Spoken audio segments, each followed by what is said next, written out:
प्यारे दोस्तों, रमजान का महीना है। हम सब रोजे की तैयारी कर रहे हैं। लेकिन क्या आपने कभी सोचा कि कायनात की सबसे मुकद्दस हस्ती हमारे प्यारे नबी हजरत मोहम्मद सल्लल्लाहु अलैहि वसल्लम अपना रमजान कैसे गुजारते थे? उनकी सहरी कैसी थी? उनकी इफ्तारी कैसी थी? नाजरीन, आज की इस वीडियो में हम कोई सुनी सुनाई बात नहीं करेंगे। हम बात करेंगे उन सही अहादीस की जो हमें सुन्नत का सही रास्ता दिखाती हैं, ताकि इस रमजान हमारा हर लम्हा नबी ए पाक सल्लल्लाहु अलैहि वसल्लम के तरीके पर गुजरे। और वीडियो के आखिर में मैं आपको वो 10 चीजें बताऊंगा जो हमारे प्यारे नबी को इफ्तार और सहरी में सबसे ज्यादा पसंद थीं। यकीन मानिए, इनमें से कुछ चीजें ऐसी हैं जो आज आपकी रसोई में मौजूद हैं, लेकिन आपको उनकी बरकत का अंदाजा भी नहीं। इसलिए अगर आप इस रमजान अपनी जिंदगी बदलना चाहते हैं और सुन्नत का नूर पाना चाहते हैं, तो इस वीडियो का 1 सेकंड भी मिस मत करना, क्योंकि क्या पता कौन सी बात आपकी मगफिरत का जरिया बन जाए। दोस्तों, रमजान आने से पहले ही हमारे नबी सल्लल्लाहु अलैहि वसल्लम की तैयारी शुरू हो जाती थी। हजरत आयशा रजी अल्लाहु अन्हा फरमाती हैं, मैंने अल्लाह के रसूल को शाबान के महीने से ज्यादा रोजे रखते हुए किसी और महीने में नहीं देखा। यानी नबी पाक सल्लल्लाहु अलैहि वसल्लम रमजान का इंतजार इबादत और शौक के साथ करते थे, और जब रमजान आता तो आपकी सखावत और इबादत तेज हवा की तरह बरह जाती थी। अब बात करते हैं सहरी की। आज हम लोग सहरी को सिर्फ एक मील समझते हैं, सिर्फ भूख मिटाने का जरिया समझते हैं। लेकिन सुनिए, अल्लाह के नबी हजरत मोहम्मद सल्लल्लाहु अलैहि वसल्लम ने क्या फरमाया? सहरी खाया करो क्योंकि सहरी में बरकत है। सिर्फ इतना ही नहीं, आपने यह भी साफ कर दिया कि हमारे और गैर मुस्लिमों के रोजे में फर्क क्या है। हजरत अम्र बिन आस रज़ियल्लाहु अन्हु से रिवायत है, नबी पाक सल्लल्लाहु अलैहि वसल्लम ने फरमाया, हमारे और अहले किताब ज्यूज क्रिश्चियंस के रोजे के बीच फर्क सहरी का लुकमा है। यानी सहरी छोड़ देना सुन्नत के खिलाफ है, चाहे आप एक खजूर ही क्यों ना खाएं, सहरी जरूर करें। प्यारे दोस्तों, आजकल हम क्या करते हैं? सहरी खाकर घंटों इंतजार करते हैं, लेकिन सुन्नत क्या है? हजरत अनस रजी अल्लाहु अन्हु बयान करते हैं कि जैद बिन साबित रजी अल्लाहु अन्हु ने बताया, हमने नबी पाक सल्लल्लाहु अलैहि वसल्लम के साथ सहरी की। उनसे पूछा गया, सहरी और अजान के बीच कितना वक्त था? उन्होंने जवाब दिया, जितनी देर में 50 आयतें पढ़ ही जा सकें। मतलब नबी पाक सल्लल्लाहु अलैहि वसल्लम सहरी को आखिरी वक्त तक ले जाते थे। सहरी देर से करना अल्लाह को पसंद है और इसमें उम्मत के लिए आसानी है। अब एक बड़ा सवाल जो हम सबके जहन में आता है कि हमारे नबी पाक सल्लल्लाहु अलैहि वसल्लम सहरी में खाते क्या थे? क्या वह कोई भारी खाना होता था या कोई खास चीज? प्यारे दोस्तों, आज हम सहरी में पराठे, सालन और भारी चीजें ढूंढते हैं, लेकिन अल्लाह के रसूल सल्लल्लाहु अलैहि वसल्लम ने सहरी के लिए सबसे बेहतरीन चीज किसे बताया? सुनिए, नबी करीम सल्लल्लाहु अलैहि वसल्लम ने फरमाया, मोमिन की बेहतरीन सहरी खजूर है। सुभान अल्लाह, सिर्फ कुछ खजूर और पानी, यही हमारे नबी की अक्सर सहरी हुआ करती थी। आज की साइंस भी कहती है कि खजूर में वह ताकत है जो इंसान को पूरे दिन तरोताजा रखती है। प्यारे दोस्तों, नबी पाक सल्लल्लाहु अलैहि वसल्लम की जिंदगी सादगी की बेहतरीन मिसाल थी। हजरत आयशा रज़ियल्लाहु अन्हा फरमाती हैं, हमारे घर में अक्सर महीनों आग नहीं जलती थी। पूछा गया, फिर आप लोग गुजारा कैसे करते थे?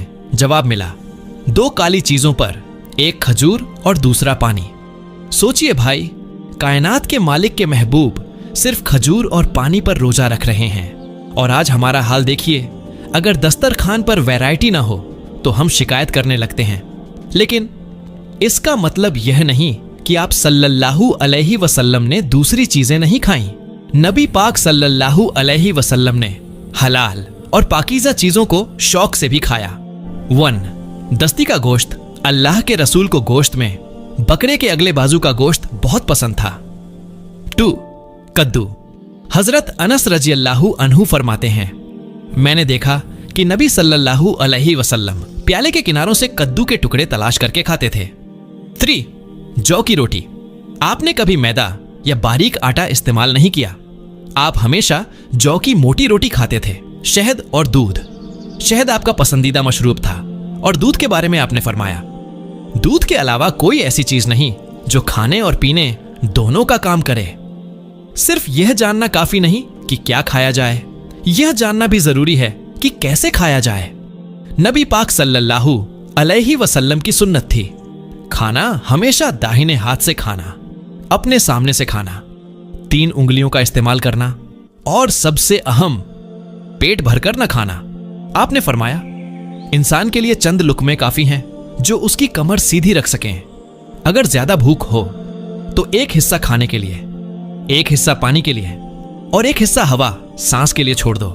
प्यारे दोस्तों, दिन भर अल्लाह की रजा के लिए भूख और प्यास बर्दाश्त करने के बाद वह घड़ी आती है जिसका इंतजार हर रोजेदार को होता है, इफ्तार का वक्त। क्या आप जानते हैं? इफ्तार के वक्त अल्लाह ताला आसमान के फरिश्तों के सामने अपने बंदों पर फख्र, प्राउड करता है। लेकिन क्या हमारा इफ्तार सुन्नत के मुताबिक है? चलिए देखते हैं सही अहादीस क्या कहती हैं।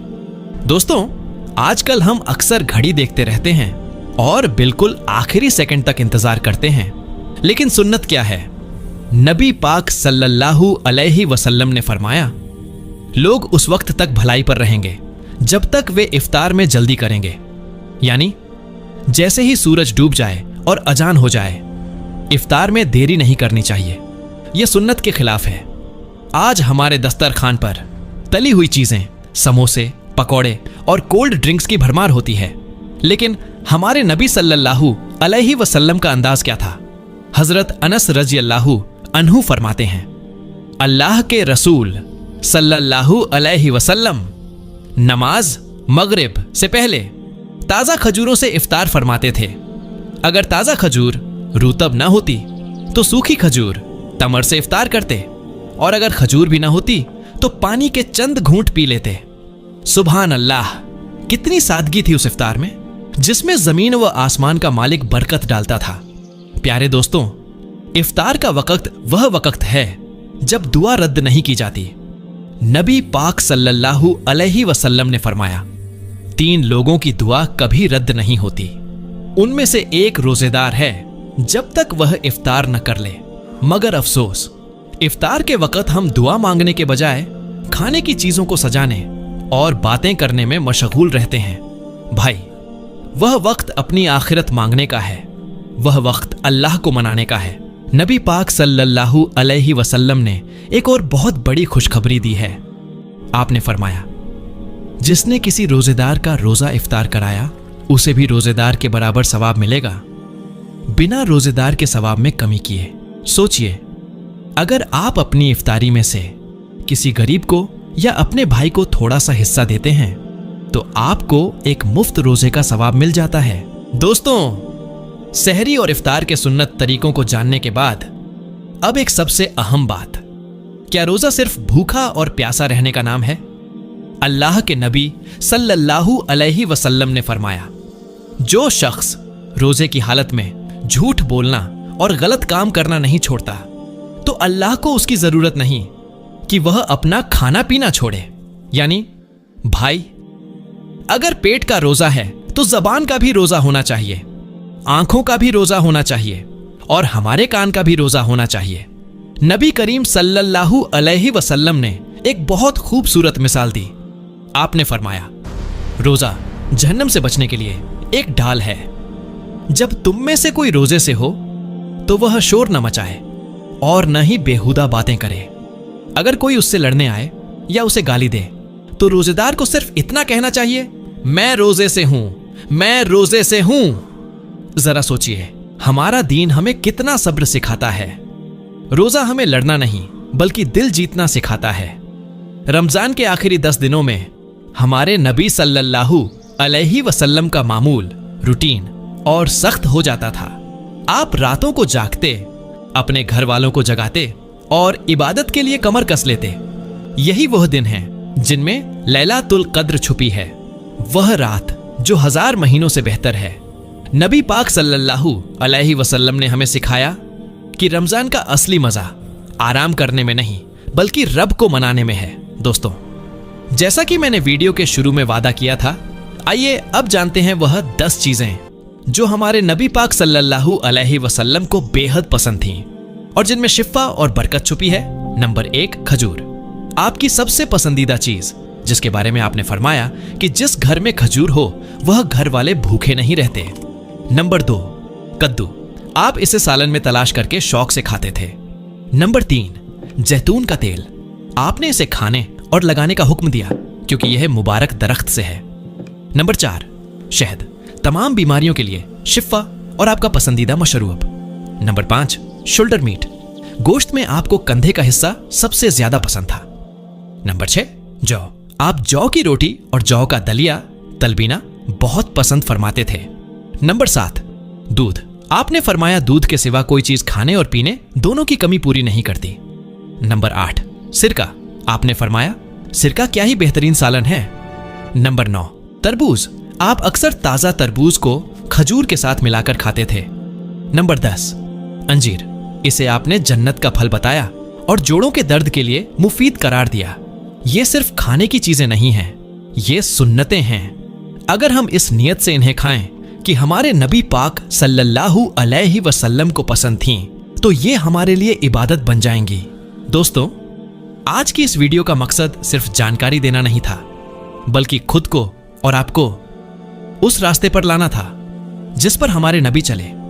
कितना खुशनसीब है वह इंसान जिसकी सहरी सुन्नत के मुताबिक हो, जिसका इफ्तार सुन्नत के मुताबिक हो और जिसका अखलाका मोहम्मद मुस्तफ़ा सल्लल्लाहु अलैहि वसल्लम के जैसा हो। यह रमजान शायद हमारी जिंदगी का आखिरी रमजान हो, इसे जाया न करें। समोसे पकौड़ों से ज्यादा अपनी मगफिरत की फिक्र करें।